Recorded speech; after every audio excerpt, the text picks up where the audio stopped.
तो यहाँ तो हंटिंग हो रहा है, जो डिसएग्रीमेंट है सबको ईडी में फंसा दो, सबको सीबीआई में फंसा दो।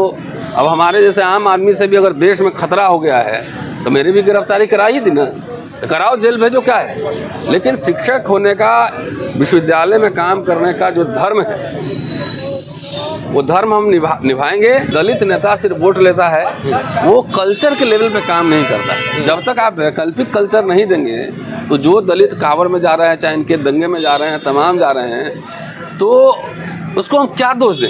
लोग नास्तिक नहीं हैं, ज़्यादातर लोग आस्तिक हैं, तो कुछ ना कुछ मानेंगे ही मानेंगे। ये तो स्पॉन्सर्ड कर रही दंगा स्पॉन्सर्ड कर रही, स्पॉन्सर्ड है, ये पूरा स्टेट स्पॉन्सर्ड ये सब जो हो रहा है। तो ऐसे सरकार से क्या उम्मीद करें। साईं बाबा को जानते थे, दिल्ली यूनिवर्सिटी में पढ़ाते थे, हम लोग कई प्रोटेस्ट में साथ भी रहे हैं। 90% विकलांग आदमी है, उससे खतरा है देश को, नहीं। तो इसका क्या मतलब, जो आदमी मूव नहीं कर सकता है, बेड पे नहीं जा सकता है, वॉशरूम नहीं जा सकता है, उससे देश को, मुल्क को खतरा है। तो क्या इसका क्या मतलब है कि आप सोचने पे भी पाबंदी लगाना चाहते हैं।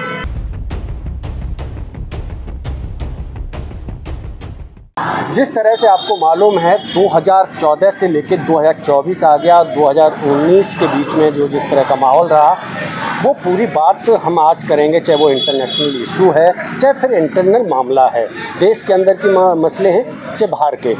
जिस तरह से चाहे फिर हम देख रहे हैं कि ड्यू के प्रोफेसर भी लोगों के बीच में जब बात करते, मुद्दे उठाते हैं, उन पर यूएपीए लगता है और उनकी कुछ समय बाद मौत भी हो जाती है। इन्हीं सब मुद्दों पे बात करने के लिए हमारे साथ हैं दिल्ली विश्वविद्यालय के हिंदू कॉलेज के प्रोफेसर रतनलाल जी। कैसे देख रहे हैं कि जिस तरह से आज आपके ही दिल्ली विश्वविद्यालय के जैन साईं बाबा कुछ समय पहले शहादत हो जाती है, वो बस सरकार से सवाल पूछते पूछते शहादत हो जाती, कैसे देखते हैं इसे। आहत भी हूँ और गुस्सा भी है, लेकिन इतिहास का छात्र हूँ, इसलिए थोड़ा सा ऐतिहासिक दृष्टिकोण से मैं देखता हूँ। अभी देखिए, बिल्किस बानो के हत्यारों को फूलमाला देके स्वागत किया गया था, और अभी 2 दिन पहले गौरी लंकेश के हत्या के जो आरोपी हैं जब निकले तो इन लोगों ने पूरा उनका स्वागत वहाँ पे किया। तो जब देश में ये माहौल हो, जब यूनिवर्सिटी में एक तरह से किलेबंदी होने लगे, विचारों पे ताला लगाने की कोशिश हो, छोटी छोटी बातों पर भावना आहत हो, तो मैं समझता हूँ कि आरएसएस बीजेपी यही करने के लिए देश में हुकूमत में आई थी। अब साईं बाबा साहब के आज यहाँ पे श्रद्धांजलि सभा है, आदरांजलि सभा है, उसमें हम लोग आए हैं। साईं बाबा को जानते थे, दिल्ली यूनिवर्सिटी में पढ़ाते थे, हम लोग कई प्रोटेस्ट में साथ भी रहे हैं। 90% विकलांग आदमी है, उससे खतरा है देश को, नहीं। तो इसका क्या मतलब, जो आदमी मूव नहीं कर सकता है, बेड पे नहीं जा सकता है, वॉशरूम नहीं जा सकता है, उससे देश को, मुल्क को खतरा है। तो क्या इसका क्या मतलब है कि आप सोचने पे भी पाबंदी लगाना चाहते हैं, सोचने पे भी पाबंदी लगाना चाहते हैं। इंटरनेट से मान लो मार्क्सिस्ट लिटरेचर डाउनलोड करना क्राइम। आप पॉलिटिकल साइंस के स्टूडेंट रहे हैं ना, तो आपके घर में कार्ल मार्क्स में तो किताब होगी, समाजवाद, मार्क्सवाद आपने पढ़ा होगा। मैं इतिहास का छात्र हूँ, तो हमारे घर पे आइए तो कार्ल मार्क्स, लेनिन भी मिलेंगे और बाबा साहब भी मिलेंगे, पुलिस सब मिलेंगे, है ना। तो क्या सोचने पे जब पाबंदी लगाने की जब कवायद शुरू हो जाए कि सबको डराओ कि सोच ही नहीं पाए, तो इस समझिए कि दुनिया के तानाशाही में क्रूरतम रूप है। तानाशाह लोग क्या करते हैं, इंटेलेक्चुअल्स को जो है ना दफना देते हैं, कोई सवाल नहीं पूछे। ये डेमोक्रेसी है, और डेमोक्रेसी का मतलब ये नहीं है कि हम एक विचार को मानते हैं और एक साथ रहते हैं। डेमोक्रेसी का मतलब है कि हम लोग डिफरेंट विचार को मानते हैं और तभी एक साथ रहते हैं, यही डेमोक्रेसी है। कोई मार्क्सिस्ट हो सकता है, कोई सोशलिस्ट हो सकता है, कोई सेंट्रिस्ट हो सकता है, कोई कैपिटलिस्ट हो सकता है, कोई राइटिस्ट हो सकता है।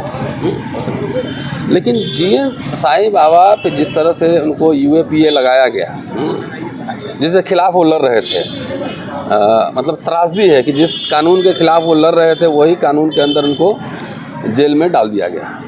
तो जिस तरह से उन पे लगाया गया और 10 साल जेल में रखा गया, और मैंने उनका इंटरव्यू सुना सोशल मीडिया पर कि समय पे दवा नहीं मिलती थी, बाथरूम नहीं जा सकते थे, और मतलब टॉर्चरस स्थिति में रहे वो 10 साल।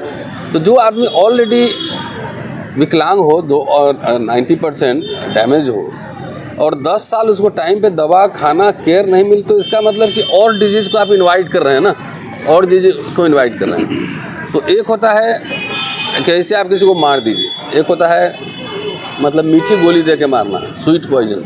तो यही इसी दौर में तो अर्बन नक्सल शुरू। हाँ भाई है ना, हम लोग को तो जिससे इनसे जिसकी असहमति है सब नक्सल है ना।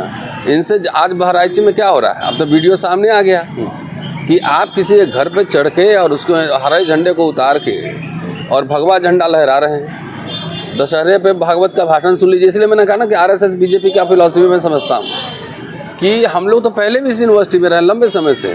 यहाँ कितना डिबेट्स होते थे, लोग बोलते थे, लिखते थे। अब तो सोशल मीडिया पे एक पोस्ट लिख दो तो गिरफ्तारी हो जाती है, एक कॉमन फेनोमेना बन गया। तो इसका क्या मतलब, इतना कायर सरकार है ये।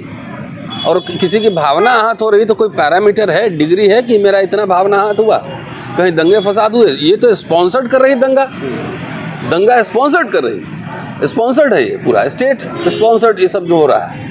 तो ऐसे सरकार से क्या उम्मीद करें। लेकिन जो लड़ाई साईं बाबा लड़ रहे हैं तो लड़ाई अभी रुकेगी नहीं। लेकिन सर जो उत्तर प्रदेश का आपने जिक्र किया, जहाँ पर देख रहे हैं किसी विशेष धर्म के, जैसे मुस्लिम धर्म की बात करें, उनकी छत पे जाके झंडा फहराना या कुछ है, ये पहली बार नहीं हो रहा, ये पहले भी देखा गया। तो भाई यहाँ पे हम लोग इकट्ठा होते हैं 100 लोग, तो देख रहे हो 100 लोग 200 पुलिस खड़ा हो जाता है यहाँ पे, ये इसी जगह दिल्ली यूनिवर्सिटी में। और जब ये प्रोसेशन निकलना है, उस भीड़ में जो वीडियो बन रहा था, जो झंडा उतारते हुए, कहीं पुलिस नजर आई आपको? यहाँ तो ये प्रोटेस्ट करने के लिए पुलिस से परमिशन लेना पड़ता है। और इतना बड़ा रैली जुलूस जा रहा है, और उसमें क्या उसका पुलिस ने रूट बनाया? पुलिस थी वहाँ पर। तो जो भागवत जो 12 तारीख को हिंदू को एकजुट रहना है, दलित के घर जाओ, उससे दोस्ती करो, उससे आत्मीयता बढ़ेगी, सब हिंदू एक करो। लेकिन दलित का जब मर्डर होता है, रेप होता है, तो भागवत की आवाज़ नहीं निकलती है ना। जब उनकी हकवारी होती है, जब घोड़े से उतार के मार दिया जाता है, मटका से पानी पीने पे बच्चे को मार देता है मास्टर, तो उस समय भागवत हिंदू एकता की बात नहीं करते। तो असली एजेंडा तो बेसिकली मुसलमान से तो एक नेचुरल नफरत है, लेकिन उससे भी ज़्यादा इनको नफरत दलितों से। भाई मनुस्मृति मुसलमानों के बारे में लिखा गया है, नहीं लिखा गया ना। वो ईसाइयों के बारे में लिखा गया है? वो सिखों के बारे में लिखा गया। किसके बारे में लिखा गया है?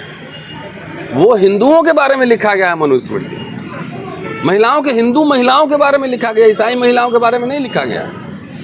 तो इतनी एकता की बात कर रहे हैं अगर भागवत, तो खाली ये माफ़ी मांग ले कि ऑर्गेनाइजर में जो हमने आर्टिकल आरएसएस ने छापा था कि हम इस संविधान को नहीं मानते, वो स्टेटमेंट हम वापस लेते हैं, माफ़ी मांगते हैं, हम संविधान को मानते हैं, सबको एक करेंगे, समानता पर रखेंगे, ये तो दे दे स्टेटमेंट। तो वो पूरा एक मैसेज दे रहे हैं, अनकहा मैसेज है। और इसका एनालिसिस करेंगे तो बहुत सारे फोर्सेज इस तरह से काम करते हैं, आपको दिख जाएंगे, जो आप सामने रिजल्ट है। 12 को ही स्टेटमेंट है, उसका रिएक्शन देख लीजिए। योगी सरकार जहाँ की हर जगह बुलडोजर उसका कुछ ही घर को बचाता है, और इतना प्रचंड बहुमत से दिख नहीं रहा है, तो इसको देखना कैसे है? तो सीधा स्पॉन्सर्ड है भाई। तो इसमें लॉ एंड ऑर्डर फेलियर है कि पूरी सरकार का इसमें पूरी दाल काली है। क्या पुलिस को आईबी, हम लोग कोई प्रोग्राम करते हैं तो सीआईडी के लोग आके पूछते हैं कि नहीं हमसे? आईबी वाले पूछते हैं कि नहीं कितने लोग आएंगे, क्या होगा, पूछते हैं ना। सारा इन्फॉर्मेशन लेते हैं, जितने लोग का नंबर रहता है उसमें सबको फ़ोन करता है, 10 फ़ोन आता है, और इसको कोई इन्फॉर्मेशन ही नहीं मिला। ये मतलब बच्चा जो है ना, 9वीं का बच्चा भी बता देगा कि क्या हो रहा है वहाँ। कोई इन्फॉर्मेशन नहीं मिला कि यहाँ क्या हो सकता है, नहीं हो सकता है। जय श्री राम के नारे लग रहे थे।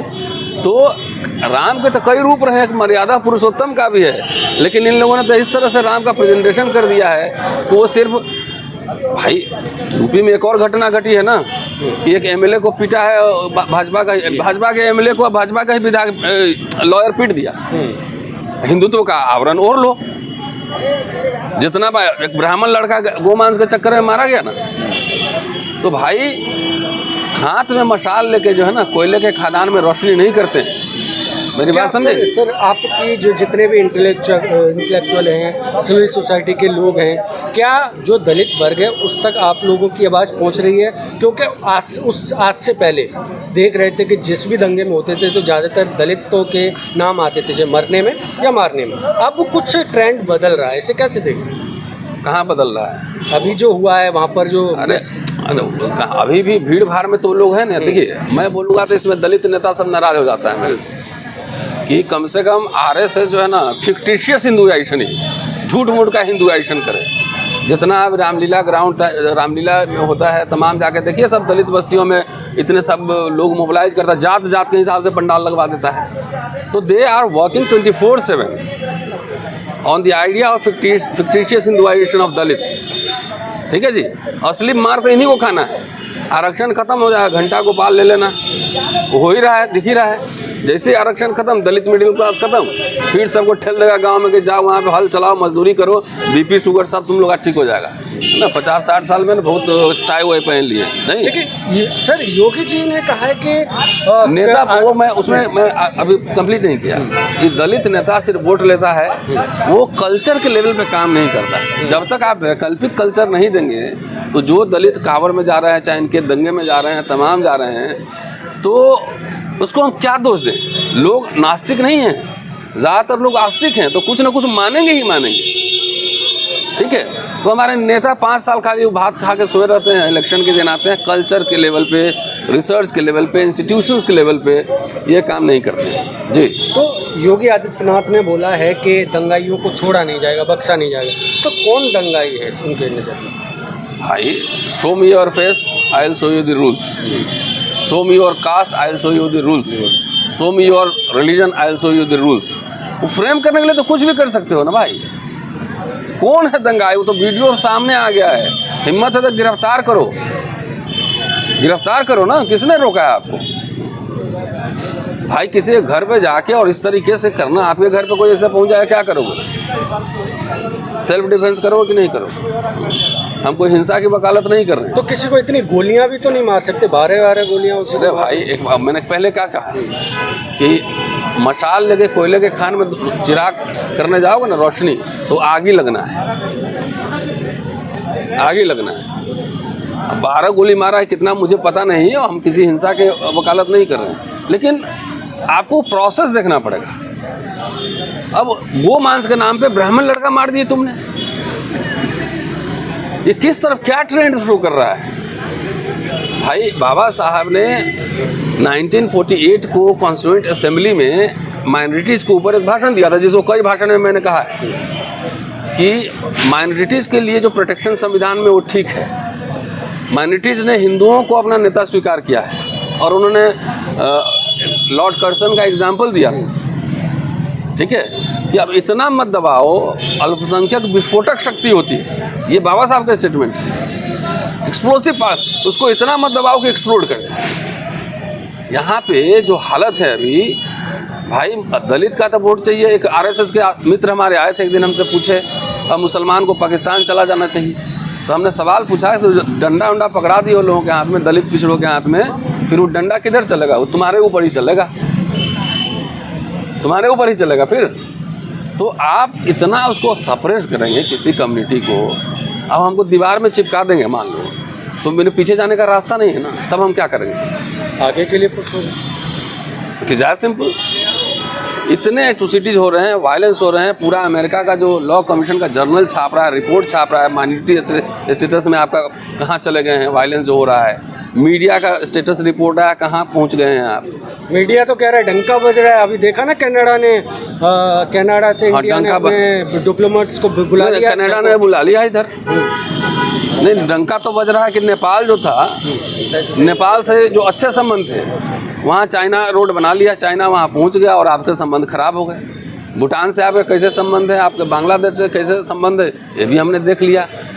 चाइना जो है 4000 किलोमीटर जो है ना कब्जा किए हुए है और डंका बज रहा है। तो भक्तों का कोई इलाज नहीं ना, 4000 किलोमीटर कब्जा किए उधर, चाइना घुस गया है, एकदम डंका बज रहा है। किराए का आदमी ले जाके हाउडी मोडी कराने से डंका ने कहाँ है 5 ट्रिलियन इकोनॉमी। जब यूनिवर्सिटी में तालेबंदी शुरू हो जाए तो समझ लो कि विश्व गुरु क्या, विश्व गुरु बना रहे हो। इसी यूनिवर्सिटी में हम पढ़े हैं ना, यही रहे। कनाडा को झुका दिया ऐसा बोल रहे हैं। अरे अपने खुश रह लो भाई, कनाडा को झुका दिया, अपने खुश रह लो। इसी यूनिवर्सिटी में हम लोग घूमते रहे ना, पूरा फ्री ऐसे घूमते थे। बाई चांसलर साहब का ऑफिस से होते ही से कमला नगर चले जाते थे, हॉस्टल से निकलते थे। आज यहाँ से उस गेट पर जाइए, इस कॉलेज में नहीं जा सकते हैं, वहाँ नहीं जा सकते हैं। तो जब तालाबंदी यूनिवर्सिटी, किलेबंदी हो जाए यूनिवर्सिटी की, जब छात्र स्टूडेंट बातचीत नहीं हो, डिबेट नहीं हो, तो समझ लो कि यही तानाशाही का, क्रूर तानाशाही का पहला सिम्टम। तो एक सवाल और है, जिस तरह से आपने ये सब चीज़ें तो बोली हैं, लेकिन जब हमारा इकोनॉमिक की बात आए, भूख में जिस तरह से इंडिया का जो हिंग, उसमें भी डंका बज रहा है, सब में डंका बज रहा है। बेरोजगारी में डंका बज रहा है, महंगाई में डंका बज रहा है, भुखमरी में डंका बज रहा है, सब जगह डंका ही बज रहा है, समझ गए ना। तो ये अंधभक्त जब आंख में जाबी लगा लो, वो बैल को देखे हो, बैल खेत होते वो तेल पेटते थे पहले बैल से, उसको आंख में जाबी लगा दिया जाता था इससे, और खाली घूमते रहे दिन भर। तो कुछ लोगों के आंख में जाबी लगा हुआ है, तो इसलिए क्या कहना, सब जगह डंका ही बज रहा है। एजुकेशन में पूरा अभी बजट आया था, देखो तो 10% हो गया एजुकेशन पे पूरा खर्चा, नहीं हो गया ना, जीडीपी का 10% आया ना, तो ये डंका ही बज रहा है। पहले यहाँ पे देखो कितना बढ़िया है, जितने अभी अपॉइंटमेंट हुए दिल्ली यूनिवर्सिटी में, सब ज़्यादातर अपर कास्ट सवर्ण हुए, ठीक है, जो गेस्ट लेक्चरर। पहले मान लो हम लोग छुट्टी में जाते थे 2 साल के लिए, तो हमारे जगह एडहॉक या टेम्पररी अपॉइंटमेंट होता था, तो एडहॉक को पूरा 1.25 लाख रुपया सैलरी आज के हिसाब से मिलता था। आज अगर एडहॉक अपॉइंटमेंट होता तो एक टीचर को 1.25 लाख महीना मिलता। वो तो खत्म कर दिया। तो अच्छे दिन आए ना, जाके पूछो प्रोफेसरों से, जो हाउडी मोदी या डंका बजा रहे थे वो सब हिंदू ही तो है, और कौन है जो पढ़ा रहे हैं यहाँ पे 40,000 पे, गुलामगिरी कर रहा है पूरा 40,000 पे, अब इस सिलेक्शन कमेटी इंटरव्यू पाँव पकड़ते चल रहा है सबका।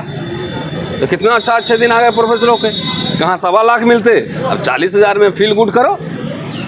यही लोग ना ज़्यादा हल्ला करता है मोदी मोदी, तो जाओ ले लो 1.25 लाख रुपए।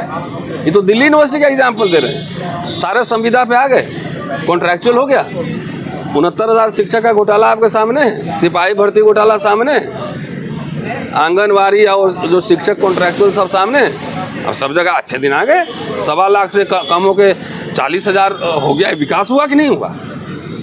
बहुत बड़ा विकास हुआ ना ये तो दिल्ली यूनिवर्सिटी में तब भी 40,000 मिला, किसी जगह तो 8,000 में पढ़ा रहा है। और जिस देश में प्रोफेसर 8,000 में पढ़ा है, उसको तो एकदम निश्चित रूप से विश्व गुरु बनना है, तो दुनिया में डंका बजना ही है। तो इंटरनल जितने इशू हैं उन पर फायदा किसको हो रहा है? ये दंगा हो रहा है, फायदा अडानी अंबानी आरएसएस का हो रहा है पूरा, उनके जो शासन में उनके मजे हो रहे हैं, और किसका हो रहा है? और ये बिजनेसमैन लोग नहीं जानते हैं।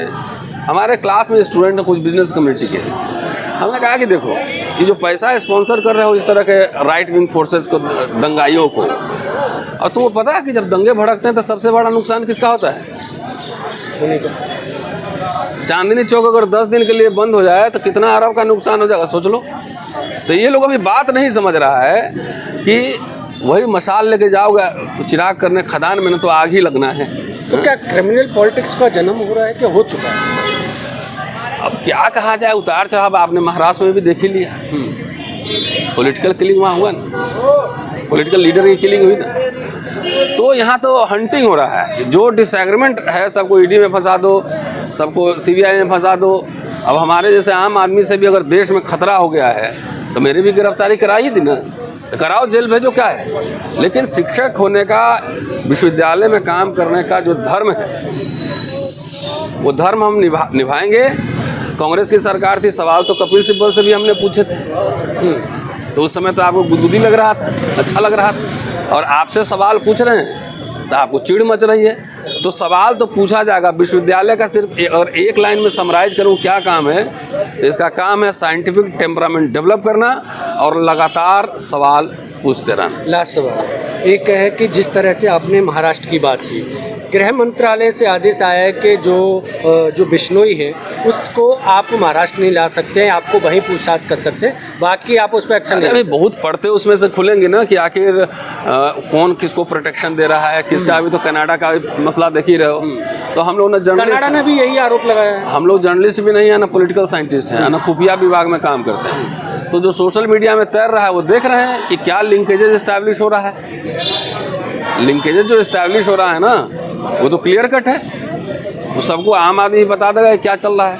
कनाडा गलत आरोप लगा रहा है, कह रहा है इंडिया से। चलिए, अब ये तो डिप्लोमेटिक मैटर है, कोई एक दूसरे पे आरोप लगाते ही रहेंगे, लेकिन अल्टीमेटली उनके पास भी कुछ इन्फॉर्मेशन होगा ना, ऐसे थोड़ी कर रहा हो। भारत भी कह रहा था कुछ इन्फॉर्मेशन होगा। Let's see what happens.